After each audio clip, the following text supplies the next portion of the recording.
pinapasok niya na yung mga hala-halaman niya. Eh kasi sabi noong una, dito pwede. Pwede. Ngayon Oo. hindi na pala pwede. Bawal na. Ay, bawal na yata rin tayo yung bahay. Okay.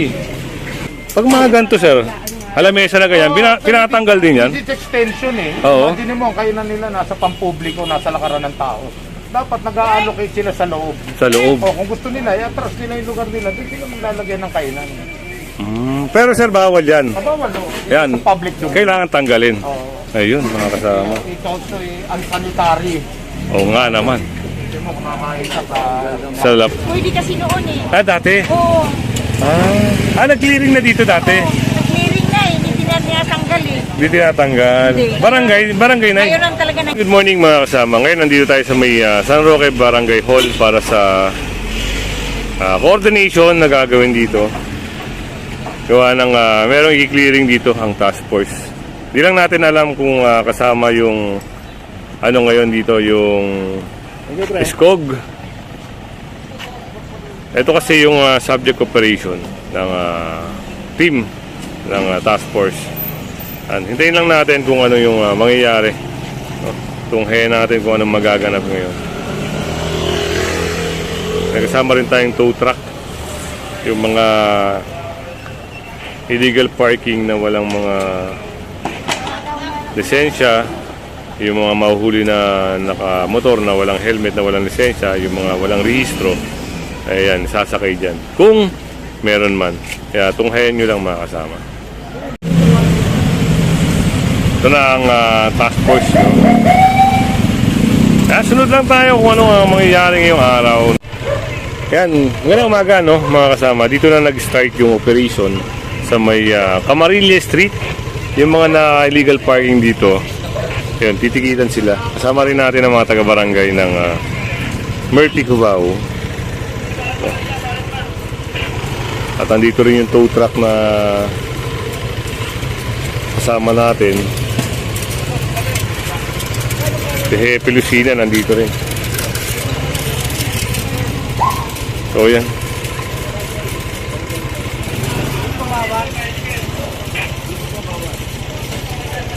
May one side parking pala rito, pero dito banda hindi na alam. Oh, yun pala. Dito ang bawal, sir, dito. Okay yan, sir. Ito ang bawal. So yung mga nakaparada pala sa kaliwa ay ang matitikitan. So kagaya no, nakaalis na. Nakaalis na yung isa. Dito pala ay na-allowed nila yung nakapark dito. Andun si Hepe, andun yung dalawang sasakyan. Yung dalawang sasakyan na yun nakaalis na. Wala kasing proper na ano, no, na pag-uusap kung ano ba talaga. Naguluhan din kasi yung mga task force kung saan dito ang bawal. So yun, puntahan na lang natin itong ano. Ayun, yung isa, nakaalis na tuloy. Yung sasakyan doon na puti, ayun, matitikitan. Ang problema doon,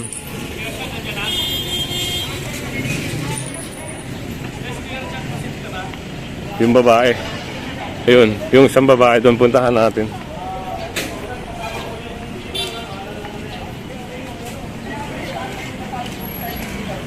Ito, no parking. Makikita nyo naman, no parking.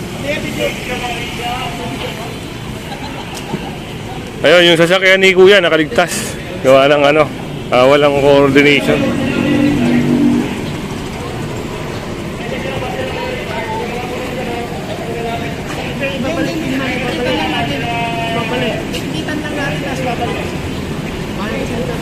So yun, matitikitan nga si ma'am. Gawa ng naka-illegal park siya. Kukunin yung lisensya pero ibabalik. Babayaran niya lang sa bayad center. So yun, gagawa na ng ano, no, ng violation ticket isa. Pakita natin sa inyo itong parking signage. Ito. Yan, no parking this side. So ayan. Sama natin si Hepe Lucina. Yung dito, okay to. According to barangay. Pero yung ditong nakaside, bawal. O silip tayo doon banda. Kung ano yung magaganap doon sa area na yon. Pero palagay natin dito sa isa na to, pag mga corner.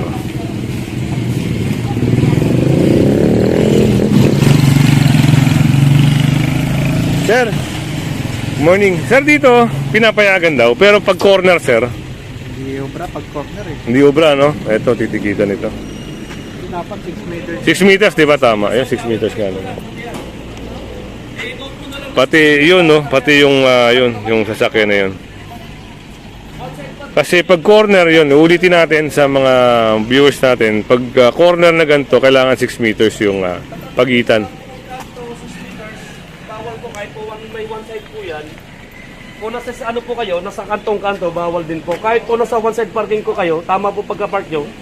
Pero sa sukat, hindi po. Kanto po kasi yan, kanto bawal po dyan, ha? Ay, paano to? Iyan, lisensya na lang po. So yun, gaya na sinabi ni Hepe Lucina, ito ay matitikitan. Lisensya na lang kaya. Sino ba? Pakinote nyo, ha? Pakilagyan mo yan na black choco. Ilagyan mo illegally parked. So, ito, tsaka yung sasakyan na yun, matitikitan. Punta tayo doon, meron din doon.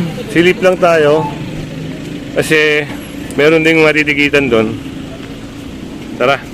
At ito, mga kasama, isang tricycle dito ang matitikitan. Illegal parking. So, yun, may plaka naman, kaya... Plaka titikitan, sir, no? Oo. Ayan, 224. Legal parking. Legal parking unattended. So, meron din sa unahan. Parang isang street lang pala to, no? Isang diretso. So, ayan mga kasama, meron tayong kasamang Eskog. Kasama pala natin sila, no? Ito yung mga kiklearing dito. Meron kasing mga, ayun, kagaya no, yung isang, ano na yun, canopy na tarpaulin. Ito, meron dito. Yung pagsasaayos, ito, na kumpis ka na. So, yun, yung tao nila, sir, na magpapasok doon. At ito rin, no? Ang gaganda ng mga ano. Pag mga ganyan, sir, pinapasok na lang, ano? Mga bonsai pala to, no?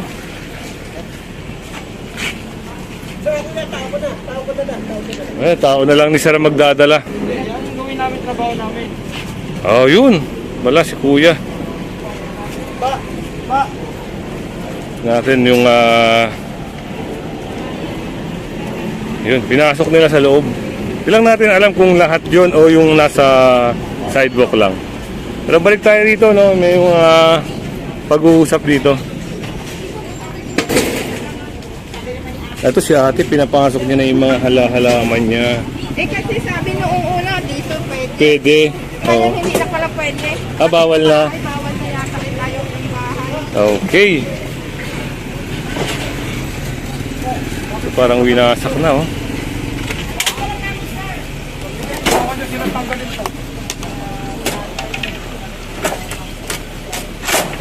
Ayun. Pag mga ganito, yan, sinasakay sa truck. At ito, nakita rin nila. Ay, sir, mga pag ganito, pag mga ganito, sir, alamesa na ganyan, pinatanggal din yan. It's extension eh. Oo. Imagine mo, kainan nila nasa pampubliko, nasa lakaran ng tao. Dapat nag-allocate sila sa loob. Sa loob. O kung gusto nila, i-atras nila yung lugar nila, doon sila maglalagyan ng kainan. Pero sir, bawal yan. Mabawal o. Yan. Sa public doon. Kailangan tanggalin. Oo. Ayun, mga kasama. It's also unsanitary. Oo nga naman. Hindi mo kumakain ka Sa labas ng ano, no? So, ito, baka mabaklas din yan. nosy ah. Oo nga, sir, eh. Hindi tayo nakikita ni sir. Ito, ayan yung mga canopy na, mga trapal na kailangan tanggalin, syempre.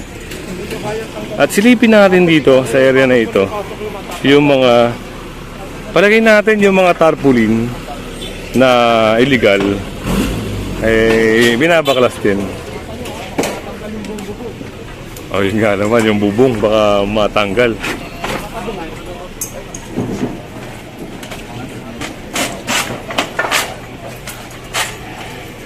Ayan, lumiwanag.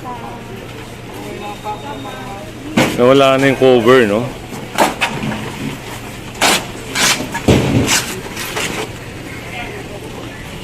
Ito. Yun, tinanggal na rin. Parang isang... Parang washing area nila, no? Oo nga, kita nyo, no? Kung makikita nyo na pwede sanang daanan ng tao, kaso nga lang talaga, tinatayuan nila ng ano. Sa una, pwede. Pwede kasi noon eh. Ah, dati? Oo. Nag-clearing na dito dati? Nag-clearing na eh. Hindi na tinatanggal eh. Hindi tinatanggal. Hindi. Barangay na. Ngayon ang talaga nangyari. Grabe. Barangay nag-clearing. Oo. Hindi MMDA. Ay, di, MMD.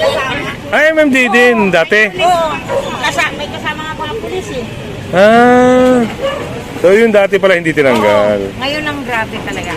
Ay, pinatanggal talaga. So yun, naalis na. Tanggal na.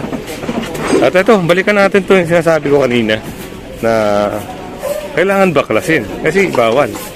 Ito,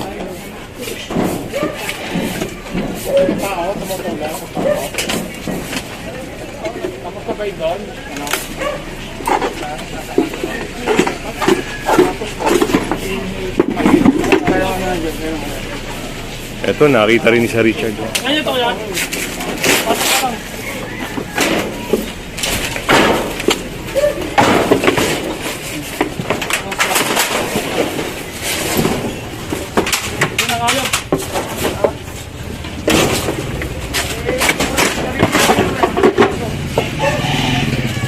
At ito, naku, patay.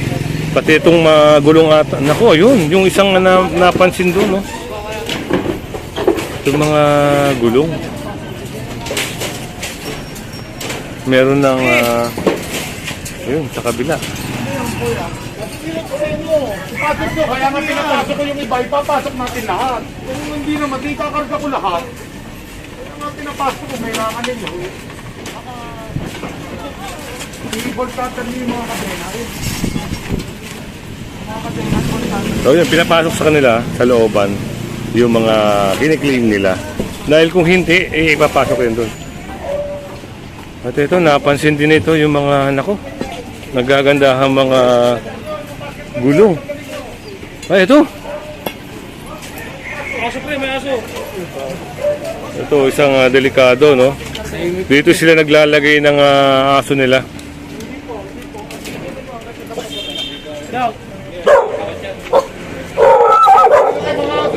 Ayun, mga aso nila. Mga aso!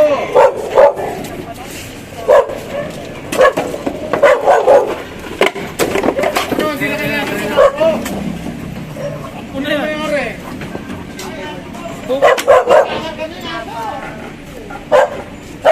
Pag nakakapag 20 bilong aso nito. Ayun na.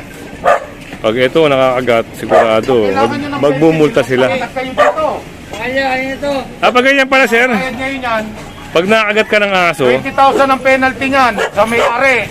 At kung hindi babayaran ng may-ari, yung may-ari mananagot dyan. ayun. Ha?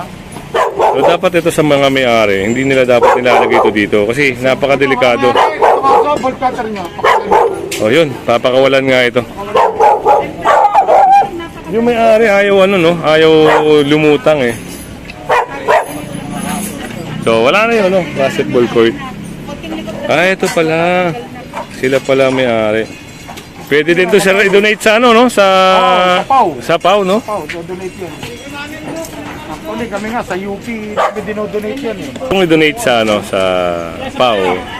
Inidoro, yan na naman ang Inidoro sa bangketa.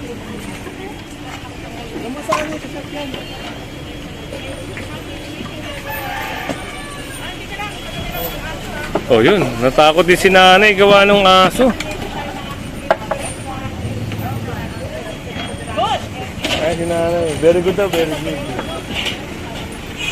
So, yun, natuwa rin siya kasi nga marami ritong mga, ayun, kagaya ng illegal na nag-stay dito, naglalagay. Yan, kung hindi ka pa nakasubscribe sa ating channel, pasubscribe na lang po. Ito, tinulungan na rin ng ng Escog, yung mga tao nila rito sa pagtatanggal, pagsasaayos nito. Ayun. Tinambakan kasi nila dito. Ito, kailangan linisin eh. Ito.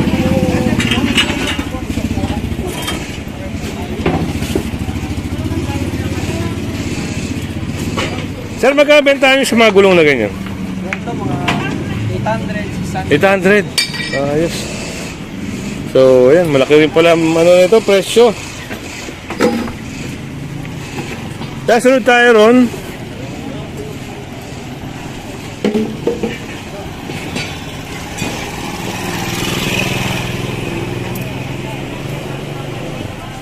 Ay, puno na rin, no? Marami na rin sila napakalas.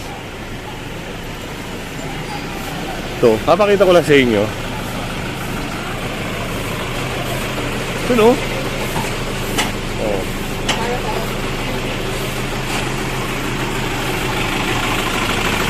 Halos mapuno na. Yun, no? Shout out! Ayan, ang driver niya sa Richard. Ngayon lang tayo nakakasama eh. Bakit ano, ang may racket kang iba? Ngayon lang tayo nakakasama yan. Oh, punta tayo ron. Mukhang, yun, pinipicturean lang pala kasi medyo okay na. Natanggal na yung mga trapal dito. So, kung hindi ka pa nakasubscribe, yan, pasubscribe na lang po at pahit na rin ang bell. So, meron pa nakita ron, no? Camarilla Street, ayan. 6 Camarilla, tsaka 3rd Camarilla. Andito tayo ngayon. Ito yung subject operation.